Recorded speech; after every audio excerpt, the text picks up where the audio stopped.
जितने आस्था चैनल पर कथा सुन रहे हो, जितने फेसबुक और यूट्यूब पर सुन रहे हो, बहुत सावधानी से सुनना। 2 बार पशुपति व्रत कर लिए, आपने ये कर लिया, आपने प्रदोष कर लिया, आपने सोमवार कर लिया, आपने सारे अनुष्ठान कर लिए, बहुत सारे उपाय भी करे, तो शुक्रवार के दिन अगर शंकर के मंदिर में जल चढ़ाया जाए तो नारी का अखंड सौभाग्य होता है। शुक्रवार के दिन बेलपत्री के वृक्ष के नीचे बैठकर घृत का दिया लगाकर शरीर में जो रोग है उसका स्मरण कर कल करके देखना।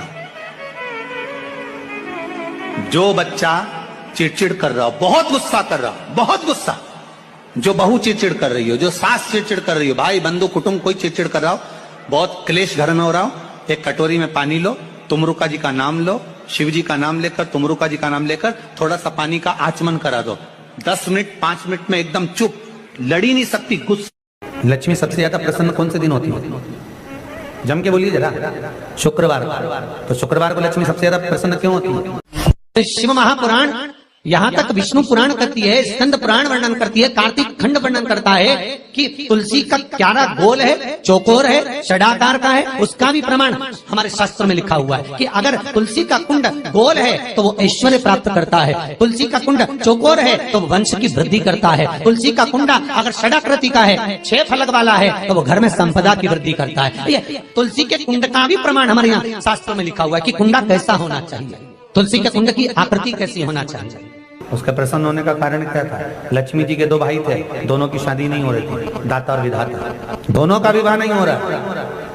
और दाता विधाता के लिए लक्ष्मी बड़ी परेशान थी, रोज नारायण से कहती थी प्रभु कुछ कृपा करिए, दाता विधाता का विवाह नहीं हो रहा, उम्र होती चली जा रही है, इनका कुछ करिए प्रभु, आप नारायण हो, आप कुछ तो कर सकते हो। भगवान नारायण ने तब लक्ष्मी से कहा एक काम करो, बेलपत्री के पेड़ के नीचे बैठकर लक्ष्मी तुम अनुष्ठान करो तुम्हारे भाइयों के विवाह के लिए। इसलिए आज भी हमारे हिंदू धर्म की रीति है कि बेलपत्री के पेड़ के नीचे शाम के समय लक्ष्मी का वासा होता है। इसलिए लोग इस बेलपत्री के पेड़ के नीचे तुम्हारा रात्रि को शाम को 6 बजे से लेकर रात्रि को 8 बजे तक तुम्हारा निवास होगा। जैसे पीपल के पेड़ में देवताओं का निवास, आपको आप लोगों ने यदि पद्म पुराण पढ़ी होगी या सुनी होगी तो उसमें स्पष्ट कहा है, पीपल के वृक्ष की गणना ध्यान देना, पीपल के वृक्ष में सुबह 4 बजे से लेकर 7 बजे तक ब्रह्मा जी का वासा होता है। पीपल के वृक्ष में सुबह 7 बजे तक ब्रह्मा जी का वासा, 7 बजे से लेकर 10:30 बजे तक पीपल के वृक्ष में भगवान विष्णु का वासा होता है। कितनी बजे तक? 10:30। 10:30 से लेकर 11:30 12 बजे तक पीपल के वृक्ष में पितरों का वासा होता है। इसलिए हमारे यहाँ पितरों को श्राद्ध पक्ष में जो भोजन कराया जाता है वो 10:30 से 12 के बीच में कराया जाता है। 12 बजे के बाद पीपल के वृक्ष में दोपहर के 1:30 बजे तक आहूतों का वासा रहता है। आहूत कौन? जो गर्भ में शांत हो गए, जो कुंवारी अवस्था में शांत हो गए, जो जन्म लेने के बाद उनका विवाह नहीं हुआ और शांत हो गए, उन आहूतों का वासा उस पीपल के वृक्ष में दोपहर में 1:30 बजे तक रहता है। उसके बाद में प्रेतों का वासा चालू होता है। इसलिए दोपहर के समय पीपल के पेड़ की परिक्रमा नहीं होती। फिर शाम को 4 बजे से 7 बजे तक पीपल के वृक्ष में शंकर जी का वासा होता है। इसलिए शाम के समय पीपल की परिक्रमा नहीं होती। 7 बजे के बाद में पीपल के वृक्ष में रात्रि को 9 बजे तक कुबेर का वासा होता है। फिर 9 बजे के बाद में प्रेतवास चालू होता है पीपल के वृक्ष में। उसी तरह बेलपत्री का जो वृक्ष है, उस बेलपत्री के वृक्ष के नीचे रात्रि को 8 बजे से लेकर 12 बजे तक बेलपत्री के पेड़ के नीचे कुबेर का निवास होता है। महाराज, कुबेर का निवास। प्रयास करा करो इसी बेलपत्री के पेड़ के नीचे हम दीप लगाएं, घी का दीप। यदि संपदा की कमी हो तो, अगर भगवान ने खूब संपदा दी है तो भले मत लगाओ, कोई दिक्कत। महामृत्युंजय मंत्र का यदि आप जाप करते हो और आपको मालूम पड़ गया कि शरीर में मुझे ये रोग हो गया है, मुझे शुगर हो गया है, मुझे बीपी हो गया है, मेरा ब्लड प्रेशर ऊंचा नीचा रह रहा है, कोई भयंकर रोग, मेरे रिश्तेदार को कोई कैंसर जैसा रोग हो गया, किसी को कोई थायराइड हो गया, किसी को कोई किडनी और लीवर में सूजन हो गई, किसी को कहीं किडनी और लीवर में तकलीफ हो गई, तो शिव महापुराण की कथा कहती है, नवग्रह शिव महापुराण की कथा कहती है कि बेलपत्री के वृक्ष के नीचे महामृत्युंजय मंत्र का जाप जो शुक्रवार की शुक्रवार घी का दिया लगा कर करता है, उसके रोग बाबा देवाधिदेव महादेव समाप्त करते चले जाते हैं। ये संजीवनी मंत्र शुक्रवार के दिन भगवान शंकर को शुक्र को दिया था, इसलिए उसकी प्रदान। शुक्रवार के दिन बेलपत्री के वृक्ष के नीचे बैठकर घृत का दिया लगाकर शरीर में जो रोग है उसका स्मरण कर कर शंकर जी से विनय कर कर, हे भोलेनाथ, आपने शुक्र देवता को संजीवनी मंत्र दिया है, तो क्या आप मेरे को वो मंत्र प्रदान नहीं करोगे? मेरे रोग, मेरी बीमारी, मेरे दुख को आप नहीं हरोगे? शिव से कहो, ये शरीर आपने दिया है और भजन करने के लिए दिया है, स्मरण करने के लिए दिया है, कीर्तन करने के लिए दिया है, तो संभालोगे भी आप। और बेलपत्री की ओर मुख कर घी का दिया लगाकर महामृत्युंजय मंत्र का स्मरण कर लेने पर धीरे धीरे धीरे धीरे धीरे धीरे वो रोग समाप्ति की ओर आता चले जाता। अगर आप शंकर भगवान को एक लोटा पानी अगर शिव को समर्पित कर रहे हो, श्वेत पुष्प को रख कर शंकर जी के ऊपर सफेद फूल को चढ़ाकर अगर एक लोटा जल भी, एक पात्र जल भी शंकर को समर्पित कर रहे हो, तो ये लक्ष्मी के लिए ही तो कर रहे हो। और कौन सी लक्ष्मी? पूर्ण लक्ष्मी, पूर्ण लक्ष्मी। आपको पहले भी कथा में कहा, एक बार भगवान विष्णु के सामने लक्ष्मी मैया ने बहुत तेज स्वर में कह दिया था, नारायण, दुनिया के लोग आपका नाम जपते हैं, दुनिया के लोग नारायण नारायण कहते हैं, दुनिया के लोग आपका भजन करते हैं, पर सत्य मायने में कहूं ना तो मेरे बिना दुनिया के लोगों की नहीं चल सकती, मेरे बिना दुनिया नहीं चल सकती, संसार मेरे बिना नहीं चल सकता। भगवान विष्णु ने कहा ये तो गलत है लक्ष्मी आपका कहना। एक दिन लक्ष्मी को अहंकार आ गया, अहंकार के संबोधन जब माता लक्ष्मी कहने लगी तो भगवान उसी समय पर भगवान विष्णु को क्रोध आ गया और भगवान विष्णु ने कह दिया, लक्ष्मी तो इतनी बड़ी बड़ी बात कहती है कि तेरे बिना नहीं रह सकती संसार? मैं तुझे कहता हूं लक्ष्मी तू अपूर्ण है, तू अपूर्ण है, तू पूर्ण कब हो गई?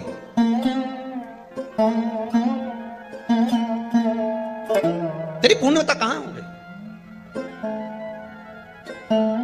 लक्ष्मी की आंख से आंसू बहने लगे। आज आपने मुझे अपूर्ण कहा, आपको मालूम है आप मुझे अपूर्ण कर रहे हो? आपको ये ज्ञात हो रहा है आप मुझे अपूर्ण कर रहे हो? भगवान कहते हैं हाँ लक्ष्मी मैंने तुझे अपूर्ण कहा। अपूर्णता का मतलब आप जानते हो ना? भगवान कहते हैं लक्ष्मी मैं सब जानता हूं। लक्ष्मी रोती हुई माता सरस्वती के पास पहुंच गई। सरस्वती ने पूछा क्या बात है लक्ष्मी, क्यों रो रही हो? लक्ष्मी जी ने कहा क्या बताऊं सखी, मेरे पति ने आज मुझे अपूर्ण कह दिया। तो क्यों रो रही है तू? अपूर्ण अगर कह दिया, पति ने ही तो कहा है ना, तो क्यों रोना? चल मेरे साथ। और सरस्वती मैया माता लक्ष्मी को लेकर सीधे पहुंच गई माता पार्वती के यहाँ। माता पार्वती के यहाँ जब पहुंचे, माता पार्वती ने लक्ष्मी जी को देखा और सरस्वती को देखा तो पूछा कि बात क्या है, क्या हो गया ऐसा, क्या हुआ, क्या है ऐसा जो तुम दोनों आज मेरे पास में आई? क्या हुआ? पार्वती जी कुछ बोलती, शिव जी का ध्यान माता सरस्वती की ओर और लक्ष्मी की ओर गया और भगवान शंकर जान गए कि आज भगवान नारायण ने लक्ष्मी जी को अपूर्ण कहा है। अब देखें माता पार्वती क्या कर सकती है, इसको पूर्ण बनाने के लिए करेगी क्या? क्या हुआ? माता सरस्वती जी बोली लक्ष्मी को अपूर्ण कर दिया। अपूर्ण कर दिया? हाँ, तो क्या सोचना उसके लिए, इसको मैं अभी पूर्ण बना देती हूँ। माता जगतजननी पार्वती ने गोदी में विराजमान गणेश जी को उठाया और उठाकर लक्ष्मी जी की गोद में दे दिया। ले लक्ष्मी, आज से तो पूर्ण हो गई। लक्ष्मी आज से तो पूर्ण।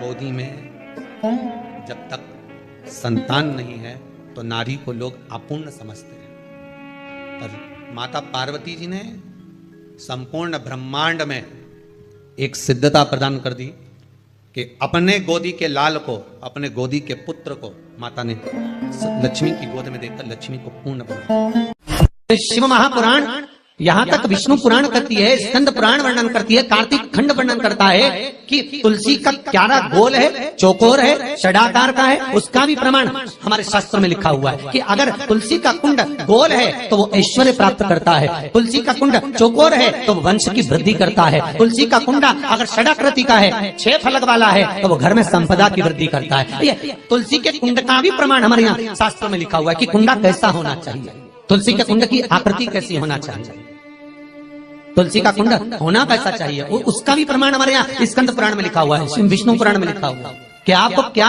किस रूप में चाहिए। पर जगत है ना, दुनिया के आगे हाथ फैलाओ, जाकर निवेदन करो, यहाँ वाले बाबा के पास हो या वहां वाले बाबा के पास हो या उसके पास हो या उसके पास हो या जगत के पास जाओगे, दुख पाओगे, रुपया खाएंगे, चूना लगाएंगे, धक्के मारकर निकाल देंगे, 2-4-8 दिन घुमाएंगे फिराएंगे, कल आना परसों आना नरसों आना, ऐसा करना वैसा करना, बस बाबा यही घुमाते रहेंगे और तुम्हारे धन का चूना लगाते रहेंगे। पर निवेदन है, इनसे बचकर शिव की शरण में जाकर भगवान शास्त्र में जो लिखा है उसके अनुसार हम क्यों ना कर्म करें जिसका फल हम पा जाएं।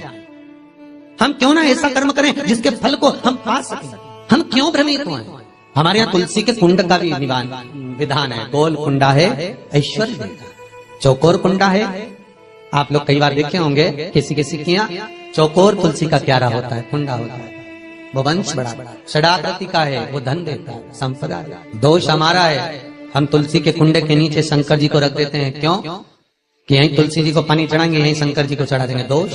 तुलसी के कुंड के नीचे हम सर्पदेव को रख देते हैं, नाग देवता रख देते हैं, पानी चढ़ाएंगे, पात्री रख देते हैं। नहीं, इसका दोष हम सबको, स्वयं अगर गलती करते हैं तो स्वयं को। कैसा कुंड हो, 7 तरह के कुंडों का व्याख्यान तुलसी के रूप में कहा गया है हमारा। पहला गोल, दूसरा चौकोर, तीसरा षडाकृति, चौथा त्रिवेणी, 3 कोने वाला कुंडा। शास्त्र कहता है जिसके मार्ग घर में टुकड़े हो रहे हो, घर विभाजन की ओर हो रहा हो, तो 3 कोण का कुंडा घर में रखकर पूजा करने पर परिवार एक हो जाता है। 5वां, गार्डन में बिना कुंडे का, बिना कुंड का जो तुलसी का पौधा रोपित होता है, बिना कुंड के एक बगीचा जैसा बो दिया जाता है, तुलसी तुलसी उत्पन्न हो जाती है। महाराज वहां पर संपदा तो रहती है पर चिंता बहुत रहती है, टेंशन बहुत रहती है। क्यों? घर के दरवाजे के बाहर इतनी सारी बगीचे में तुलसा कर दी। कोई निकल कर जा रहा था उसने थूक दिया, कोई निकल कर जा रहा था उसने पानी डाल दिया, कोई श्वान ने, कुत्ते ने, किसी ने, बिल्ली ने गंदगी कर दी, उसका दोष आपको लगेगा। इसलिए कुंड के अंदर तुलसा का वो धन तो देगा, जो तुमने बगीचे में तुलसा लगाई है, गार्डन तुलसा का करा, वो धन तो देगा, संपदा भी देगा, पर चिंता को बढ़ा देगा। 5 मारा। छठा, तुलसी के कुंड को 3 धार पर लटका कर रखना। कई जगह पर आपने देखा होगा तुलसी का जो कुंडा होता है उसको 3 जो तार होते हैं, 3 जो चेन होती है उस पे लटकाया जाता है। महाराज विष्णु पुराण उसका भी व्याख्यान करते हैं। महाराज वहां व्यक्ति के कार्य उन्नति की सीढ़ी की ओर बढ़ जाते हैं। जैसे भोजन की थाली लग गई, भोजन तैयार हो गया, बस खाने बैठे हो और थाली खसक गई, समझ लेना कि तुलसी को अधर पर लटका कर रखा है। इसलिए कार्य तो हो रहे हैं, बनने वाले हैं, 4 दिन बाद ये काम होने वाला है, 8 दिन बाद ये काम होने वाला है, लग रहा है कि इसमें इतना फल मिलेगा, लग रहा है इस व्यापार को करेंगे तो इतना फायदा हो जाएगा, सब कुछ करा, लाखों रुपए लगा भी दिए, थाली मालूम पड़े खसक गई, अधर लटका है। 7 क्रम है तुलसी के, ये 6ठा क्रम बताया। तुलसी का 7वां क्रम, तुलसी का 7वां क्रम है। महाराज तुलसी का कुंडा जैसा घर के आंगन में है, तुलसी का कुंड जैसे घर के आंगन में विराज रहा है, ऐसा ही छोटा सा कुंड भगवान के लिए रोपित करें। प्रतिदिन भगवान की सेवा करते समय तुलसी का कुंड सम्मुख रखकर उसकी आराधना करना, फिर उस कुंड को वापिस बाहर ले जाकर रखना, फिर दूसरे दिन पूजन के समय पर कुंड को लाकर रखना। हम तो यहाँ तक कहते हैं विष्णु पुराण गर्ग संहिता कल्याण का तुलसी अंग यहाँ तक वर्णन करता है कि आप पूरे साल ये नहीं कर सकते तो कम से कम कार्तिक के महीने में भगवान के सामने तुलसी का छोटा कुंड, चौकोर वाला, गोल नहीं, चौकोर कुंड लाकर भगवान के सामने रखकर छोटा सा कुंड का पूजन कर भगवान के साथ उस कुंड को वापस बाहर विराजमान करें, फिर कल लेकर आए, फिर विराजमान करें। आप पूरे साल नहीं कर सकते तो 1 महीना उसका फल 1000 गुना प्राप्त होता है। तो किस चीज के लिए कहा गया कि तुलसी का कुंडा एक बाहर हो, एक घर के अंदर मंदिर के सामने पूजन के लिए रखा जाए, तो कहते हैं उस घर में वैभव, सत्ता, संपदा, लक्ष्मी, समृद्धि, शांति की कभी कमी नहीं, कभी प्राप्ति, सुख की, आनंद की। 7 तरह के कुंड, 7 तरह के तुलसी के रोग का वर्णन हमारे यहाँ विष्णु पुराण में किया गया। आप किस भाव से कर रहे हैं ये आपके। महाराज स्त्रियों के, नारियों के जितने भी रोग होते हैं, बीमारियां होती हैं, रजोधर्म से जुड़ी हुई जो भी तकलीफें होती हैं, उसका भी व्याख्यान देवी भागवत में स्पष्ट कहा गया गूलर का फूल, अर्थात जो देवी जी को, माता जी को जो घंटी वाला फूल चढ़ता है लाल कलर का, गूलर का फूल, माता के चरणों को छुआकर, तुलसी के पौधे का स्पर्श कराकर, जो नारी को रजो धर्म से जुड़ी हुई परेशानियां होती हैं, उसके अंतर्गत वो फूल तुलसी का पौधा दिखाते हुए खिला दिया जाता है, तो 3 दिन में उसको 2 दिन में आराम लग जाता है, 2 या 3 दिन में हमारा। तो शास्त्र कह रहा है आराधना में आप हाथ की माला, कर की माला ना भी रखें तो घट की माला, तुलसी की माला, रुद्राक्ष की माला आपके कंठ में होगी। तो 21,600 श्वास जो मनुष्य के शरीर से प्रतिदिन निकल रही है, 21,600 श्वास जो मानव के शरीर से प्रतिदिन निकल रही है, उस श्वास के बल पर आपकी घट की जिह्वा से वो मंत्र जाप हो जाएगा, उसका पुण्य आपके खाते में। तुम्हारे गले में जो तुलसी की माला हो, तुम्हारे गले में जो रुद्राक्ष की माला हो, उसमें मन के 108 होना चाहिए या 108 से भी ज्यादा होना चाहिए। कम मनके की माला मत पहना गले में, बारीक बारीक मनके की कर लो, छोटे से छोटे मनके की कर लो, 100 से भी ज्यादा हो, 108 से भी ज्यादा हो। क्यों? क्योंकि गले में अगर तुलसी की माला होगी, गले में रुद्राक्ष की माला होगी, भले तुम्हारे मुख से नाम ना निकले, भले तुम्हारे हाथ में करमाला ना आए, भले तुम भगवान का नाम जपो ना जपो, भले तुम भगवान को भोग लगाओ ना लगाओ, भले तुम तीर्थ जाओ ना जाओ, पर गले में अगर तुलसी की माला या रुद्राक्ष की माला तुम्हारे गले में है तो चिंता मत करना, तुम्हारी श्वास